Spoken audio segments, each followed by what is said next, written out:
There are new mobile games coming out all the time, left, right, and center, and wrestling is no different. What with the new release of Season 8 coming literally now, amongst many other examples that aren't so great. I am absolutely gutted we never did that video. But there were two specific games that I covered off a while ago. Paddy, please.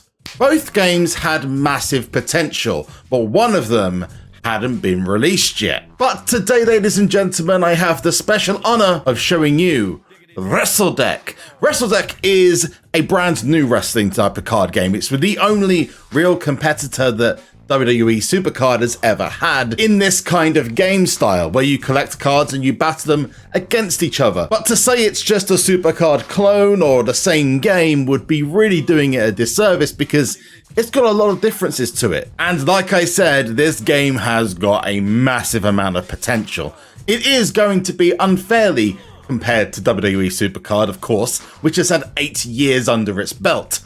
But big buts. First off, I want to say thank you to the guys at Wrestle Deck for sending me over an early version of the game to test out and show to every single one of you. The game is coming soon as far as I'm being told, but don't go on your app store and try to find it because it's not available. You're not going to see the likes of WWE superstars in this, you're going to see independent stars. Now, in the previous video, I did clarify who would be involved in this, but it does reach from anywhere such as your local territories, perhaps even backyard wrestling as such as Grimm. Yes, you probably know Grimm's toy show. He's in this, unbelievable and fantastic at the same time. Absolute legend, by the way. All the way up to Impact Wrestling, AAA, and AEW. Yes, it goes that far. And the variety of different superstars you're going to find is insane. First of all, you're going to see some really outlandish superstars like Lion Kid, who literally has a lion mane on his head. Yeah, the likes of Grimm, like I've already said. You've got Joey Silver with a massive lollipop in his hand. I mean, these are all the best things we want to see from an independent wrestler. Frightmare. We've got Fuego del Sol, Natalia Markova, who in the independent scene currently holds 4 women's championships. Danny Limelight, Alex Zane, there's the man himself, AEW's Fuego del Sol. Also, Lio Rush, as well as a big name. And there's also several legends. And with the most recent bout of WWE releases, there's Lio Rush, by the way, there's going to be a bunch of new wrestlers potentially who might get in the deck. Currently in the game, there's 124 different cards, but I don't know if this includes the main event cards as well as the legends. Again, this is a very early version of the game. You build your own stables using the cards you collect in-game buying packs, of which there's different versions of packs, and you can look inside to see which ones you have availability for. For example, you've got bronze cards, which would be the lower card, and then you get into the mid-card sections, which are these silver cards. And I can show you those, but at this point, I'm not quite at that level and will likely get my ass kicked. But the best way I can show you what the game is and how it works is to just play the game, which we're about to do. But in the comments section down below, I'd like to know what you think about it. I'm absolutely sure that the development team over at Wrestle Deck is going to be looking at those, so any good or bad points, it's all welcome. There is one other thing that I've forgotten. Guys, if you breathe oxygen, make sure you're smacking that like button as hard as you possibly can, because if you don't, then, well, yeah, if you don't breathe, you're kind of going to be in trouble. To start things off, you'll get a very basic deck that you then have to build up from the beginning, and they will then level up as you grow and get more XP. You use the cash you earn in game to buy packs to give you better superstars, and then you level those ones up, and so on and so forth. If you're running out of space, you can also release wrestlers so you don't have them in your active deck anymore. And the currency of the game is spread between cash and these brass rings or bronze rings. These brass rings look like the ones you'd purchase or you'd earn through in-game events, so I'm not totally invested in that at the moment. You've got different territories and companies who've signed up to showcase their brand. Monster Factory being an example, but there's more that come along, and you'll gradually unlock different arenas by playing upwards and getting a better and stronger deck. I'm going to go and jump into New Texas Pro Wrestling, and we're going to start a match. everyone has a different style. You play these styles up against each other, so LSG will face off against my KTB, and whilst he's not particularly high level or not as much as LSG, he will have an advantage because his type, being a powerhouse, is gonna kick a high flyer's ass. Now, one big difference you'll see to other card games like SuperCard, for example, every wrestler has 3 moves and a finisher. Who goes first in each turn, I think, is down to speed, but I'm not exactly sure. I've seen powerhouses level 20 go second to a high flyer who is level 16 or 15, so I think it's down to that. We're gonna go for a back body drop, and like I expected, we've got a little bit of a Hurricane Rana there, and the moves do look pretty vicious at times. Now, there we go, we're gonna do the back body drop. Oh, dang, he got a lot of damage from that one. You can see my type advantage, despite being ranked 17 against his 19, is a big deal. We're now going to go for a Gorilla Press Slam, although he's going to go for that Hurricane Rana again. Oh, ow. We're running Hurricane Rana there. We're going to lock back up, and hopefully this will be the end, because if it isn't, I'm going to be screwed. And now we go to the end game.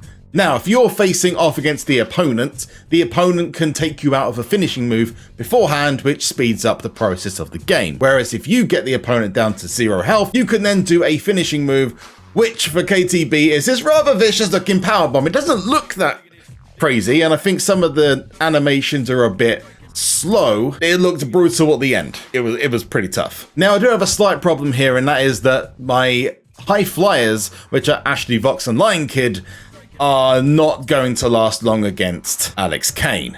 So I'm just going to kind of accept the L here. We got, first of all, I mean, it was a pretty good effort, but I think Alex Kane being a big, bulky powerhouse is going to, yeah, that's not so great. That's really not great at all. Now, one thing that I can appreciate about the game is that it has done a lot of work on the animations, which I love. But yeah, as you just saw, Lion Kid took a rather large L there. That's probably an L with lots of pain. Now I'm going to have my own card, KTB. It is theirs, but it's going to go up against Natalia Markova. Now, that's the first thing you're probably saying is intergender? Yes, men and women can fight against each other in Wrestle Deck. So we're going to go belly to belly suplex. Oh, okay. We're going to have, this might be, I mean, it's a big gulf in overall skill level. Oh, KTB taking, Jesus. She's definitely showing off that championship credential. Let's go for a backbreaker. I'm hoping that KTB doesn't, oh, that spine buster. Sheesh, dude. Okay, right. Natalia Markova needs to hit this one and hit it hard. We got a backdrop. Oh, we got him. Love it. Okay, KTB is ready for the finisher, which is the top rope splash. Get on the floor, boy, because you're about to get jumped on. Boom! Natalia Markova at level 13.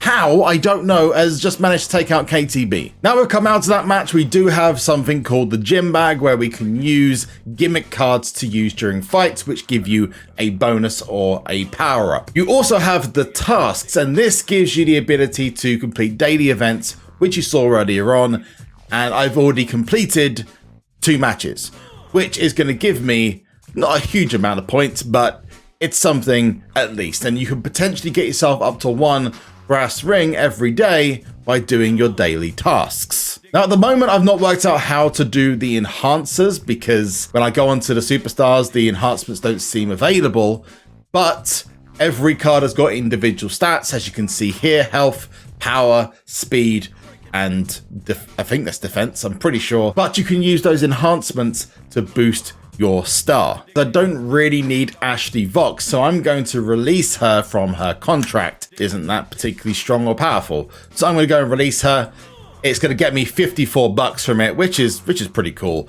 But as you release more and more people, you'll get more and more cash. But you probably don't want to do that for some of your bigger stars. Maybe the ones you get in the smaller packs, for example, which apparently give you the opportunity to get yourself some gimmicks inside there. Although I did open up one of these Monster Factory packs, didn't get one earlier, but let's go. 779 cash. Let's see what's inside. We're gonna get Cheeseburger level 17? That's pretty insane. And we got a bag of salt as well. Nice. Okay, I did not expect to get a level 17 star this quickly. And the bag of salt gives me a plus. I'm not sure how much of a bonus that will give me. Let's go to, that's pretty wild. Pretty wild indeed. The cheeseburger is going to be a massive bonus, but we do have a gimmick of a bag of salt. What does a bag of salt actually do? It doesn't tell me. So we're going to use the bag of salt. We're going to skip the intro, get straight into it. It doesn't show you how to do, if you can. Masha Slamovich, though, about to... Oh, that's a lot of damage to Cheeseburger. Masha is going for the spine buster. Ouch. God dang, that hurt. He's broken in half. If it's a Cheeseburger, it'd be quite easy to break them in half. But, oh, Jesus, that looked like a... I know it's a backbreaker, but that looked like a reversed... Oh, the Canadian Destroyer. Oh, this is going to look amazing. Oh, right on the skull. Yikes. Cheeseburger, get off, Fuego. 2 hard challenges back to back. This is probably the best way to test out KTB. Let's go for a back body drop. This sometimes does some crazy damage. Running head scissors takedown. And now we're coming Fuego. AEW's own Fuego. Is he going to be good enough? Oh, he takes a big hit. He takes a big hit. I think we're done, ladies and gents. I think we're done. Oh, he's gone up the top. That tornado DDT. Oh, he's just taken KTB out in one shot. So it comes down to, what do I think of Wrestle Deck? I think it's got some massive potential, but it needs to have more to get past that potential. The first issue I have, and we're going to use this bag of salt quickly, which is going to give me, oh, it gives me a nice little power up. I like. I'm not a fan of the fact that I can't speed up the animations. It is a little bit of a chore to sit through some of these. They do take a little bit long. The other thing I'd like to see is more of a connection between the maneuvers. A thing I find frustrating is that they lock up immediately afterwards to go into the next move, where what I would prefer to see is, got that power driver, Masha Slamovich. I mean, I'm not sure what that salt did, but it obviously didn't do much. Let's just put it that way. If it could roll into the next move instead of locking up again, that would be awesome. It's easier said than done, I'm sure. I don't develop games for a living, so I couldn't tell you. The fact that you can't speed them up by tapping on the screen or by clicking if you've got the mouse, being able to speed up the moves would make the matches seem a little bit less lethargic. Because whilst the animations are nice to look at, after like the 20th or 30th time of doing it, and you spent 3 minutes, 4 minutes per game, it does get a little bit tiresome. Like my KTB seems to be faster and stronger than his KTB. I'm not sure why that is, and that's another thing. I don't really see how the moves can be good or bad. There's no real system that tells me what I'm doing is actually doing damage. And maybe a gorilla press slam can do more damage than a back body drop. The game doesn't tell me what is effective and what isn't effective, which makes me a little bit confused about how the damage system works. The other thing I think the game needs is a blocking system. Even if the amount you can use the blocking system is limited, or maybe there are power-ups that are involved in that, once you're so far into a match, if your health is low enough, you will know that you're going to lose. It's as simple as that. It would be nice to have the belief that your wrestler or your cards have the chance to win in an impossible situation, just like it happens in pro wrestling. The last bit of criticism is related to the grind. Right now, I think it could give some of the newer players some slack to give them the opportunity to build up quicker and get some of their favorite cards. Whether that then gets harder later on is down to the developers. But I personally think for an accessibility and a pick up and play standpoint, that would be a big thing to change. What I will say is a positive for the game is there's a big selection of independent stars who probably were never in a wrestling game before. And this is a big positive. What I'll also say is that the arenas look good, even though they've not got fans in them at the moment. They are looking at fitting those up with actual people who are fans of the game, which I think is great. A major positive is you can tell this is a labor of love. This is not a game that's been made to compete with WWE SuperCard at this stage. It is a game that's been made by people who love wrestling games and want to see something that's a bit more representative of the wrestling scene as a whole, not just what WWE put on TV. And while some of the visuals could do with a touch up, honestly, a lot of it looks real clean, especially the arenas. Go for that powerbomb. KTB taking out Alex Zane. Get down, boy. Overall, Wrestle Deck has a lot of potential. This game feels great to play, even in its early state. But, and I hope I'm not being too harsh here, it needs a lot of work to get to that next level where it could genuinely be a game that people would want to play,